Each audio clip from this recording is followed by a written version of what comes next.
Ito guys, panoorin natin itong batang si Jenson Doliete. Yata yung apelyido nito.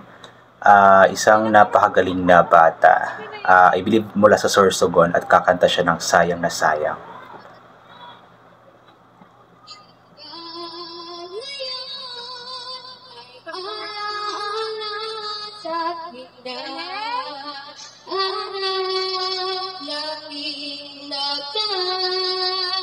Ngayo'y muli tayong nakita, puso ko'y ano, sigla at saya. Ngunit bakit ngayon lang nakita kung kailan tayo Daming fans oh, family. kabuti na maribang. Maganda yung boses niya, maganda yung quality. Yun lang. Dating pag-ibig na agay sa'yo, sayang na sayang talaga. May kulat yung boses. Pagmamahal na di ko makakamtan sa'yo. Maganda yung quality ng boses niya, tapos yung birit, effortless. Dami na'y di maintindihan, puso ko ikaw ang siyang sumisigaw. Ngunit sadya di sa isa't isa, bakit ba huli na lang tayo'y muling nakita? Kung may pagbalik at kahapon, sana'y di nagkawalan. Alaalang nagdaan, di malimutan. Sayang na sayang talaga. Dating pag-ibig na alay sa'yo. Sayang na sayang talaga. Pagmamahal na di ko makakamtan sa'yo.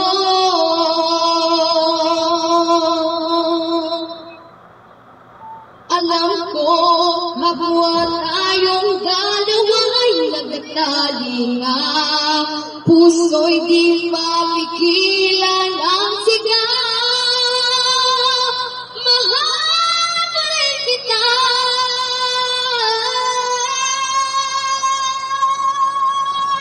Sayang na sayang talaga.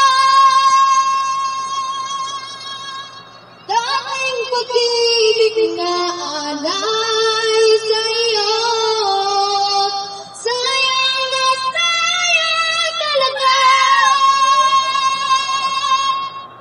Pagmamahal na di ko makakamtan.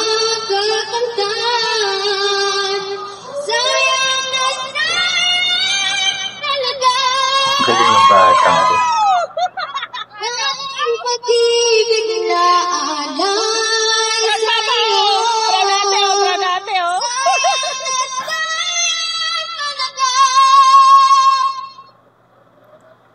Pagmamahal na di ko makakamtan sa'yo. Yun lang. Yung video hindi ganong nagpo-focus sa bata. Pero anyway, yun, tapos na pala. Isa pa. Ayan. Siyan nga po ay si Jenson Doliete or Doliente, I'm not sure. Ilagay ko na lamang sa screen kung ano yung totoong apelyido. So anyway, yun nga po, napakagaling na bata, alam mo yung napakataas ng boses, tapos napakaganda rin ng quality ng boses, merong kulot-kulot din. And yung song is Sayang na Sayang. I believe that is a song popularized by Aegis, if I'm not mistaken. At yun, pag sinabi nating Aegis, talagang birit yan eh. Talagang matataas yung mga kanta. At yun nga, abot na abot naman ng bata yung high notes I mean, tapos yun nga effortless parang nakasmile pa siya habang bumibirit. So napakagaling na bata. Sana i-support po natin itong batang ito. In that video is nasa isang beach yata sila. So I'm sure na may mga magko-comments ng hindi gaano na-focus nga po yung hindi naman sa hindi gaano, may mga parts doon na hindi na-focus yung bata, especially kapag sa birit time na or sa birit part na hindi gaano na-focus yung bata.